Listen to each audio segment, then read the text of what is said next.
ನಮ್ಮೂರ ಗಿಲ್ಲಿ ನಟ ಅಂತ ಒಂದು ಹೆಸರಾಗಿದೆ. ಆದರೆ ಆ ಗಿಲ್ಲಿ ನಟ ನಮ್ಮೂರಿನ ಹೆಮ್ಮೆಯಾಗಿ ಗೆದ್ದು ಬರಬೇಕು ಅಂತ ನಾವು ಕೇಳ್ಕೊಳ್ಳುತ್ತೇವೆ ಅಪ್ಪ. ನೋಡ್ತಾ ಇದ್ದೀವಿ ಎಲ್ಲರೂ ಚೆನ್ನಾಗಿ ಆಡ್ತಿದ್ದಾರೆ. ಆದ್ರೂ ಗಿಲ್ಲಿ ನಟ ಗೆದ್ದು ಬರಬೇಕು ಅಂತ ನಮಗೊಂದು ನಮ್ಮೂರಿನ ಕೇಳ್ಕೋಬೇಕು ಅಂತ ಹುಡುಗ ಅಷ್ಟೇ ಆಸೆ. ಇದೇ ಊರು. ಚಿಕ್ಕ ವಯಸ್ಸಿನಿಂದ ಅವರು ನಾವು ಎಲ್ಲ ಆಟ ಆಡಿ ಬೆಳೆದಿರುವಂತ ಅವರು ನಾವು ಜೊತೆಯಲ್ಲಿ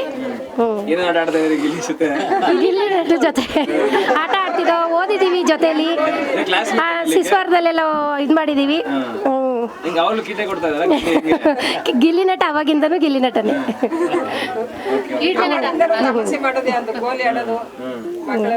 ತುಂಬಾ ನಮ್ಮೂರಲ್ಲಿ ಅವನು ಗೆದ್ದು ಬರಬೇಕು ಅಂತ ನಾವು ಹೆಮ್ಮೆ ಪಡ್ತೀವಿಪ್ಪ.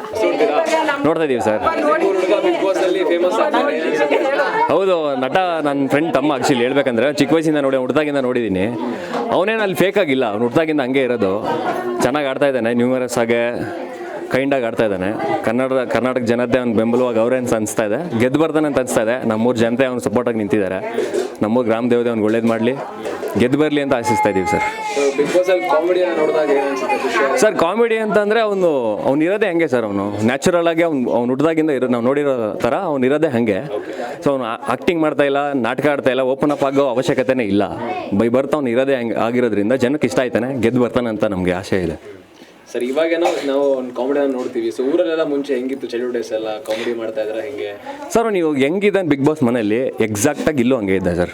ಅವ್ನು ಸ್ಟಾರ್ ಆಗೋಕ್ಕಿಂತ ಮುಂಚೆ ಹಂಗೆ ಇದ್ದ, ಇವಾಗಲೂ ಹಂಗೆ ಇದ್ದಾನೆ, ಮುಂದಕ್ಕೂ ಹಂಗೆ ಇರ್ತಾನೆ ಸರ್ ಅವನು. ಸರಿ, ಓಕೆ. ಅವ್ರ ತಂದೆ ತಾಯಿ ಬಗ್ಗೆ ಹೇಳಿದಾರೆ, ಊರ ಬಗ್ಗೆ ಹೇಳಿದಾರೆ, ಏನು ಹೇಳ್ತೀರಾ? ಅವ್ರಪ್ಪ ಅವರಮ್ಮ ರೈತರು ಸರ್, ತುಂಬ ಕಷ್ಟಪಟ್ಟು ಸಾಕಿದ್ದಾರೆ. ಅವ್ರ ಅಣ್ಣ ನನ್ನ ಕ್ಲಾಸ್ಮೇಟು, ಅವ್ರ ಅಕ್ಕ ಇದ್ದಾರೆ, ಇವನು ಮೂರನೇವನು. ಹೇಳ್ಬೇಕಂದ್ರೆ ಅವ್ರು ರೈತರು ಸರ್, ವ್ಯವಸಾಯ ಮಾಡಿದ್ರೇ ಜೀವನ.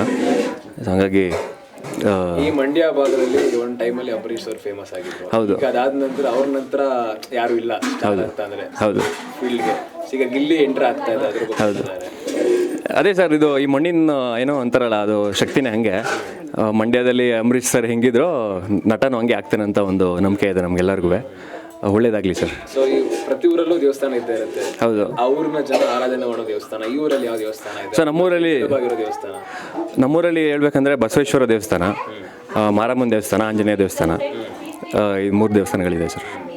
ದೇವರ ಆಶೀರ್ವಾದ ಇದೆ ಖಂಡಿತ ಸರ್, ಅವನ ಮೇಲೆ ಇದ್ದೇ ಇರುತ್ತೆ. ಹೇಳ್ಬೇಕಂದ್ರೆ ಪಟ್ಟಲದಮ್ಮ ದೇವಸ್ಥಾನ ಅವ್ರ ಗದ್ದೆ ಪಕ್ಕದಲ್ಲೇ ಇರೋದು, ಅವ್ನು ಬೆನ್ಗಾವಲಾಗಿ ಇರುತ್ತೆ ಅಂತ ಅನ್ಕೊಂಡಿದ್ದೀವಿ ಸರ್.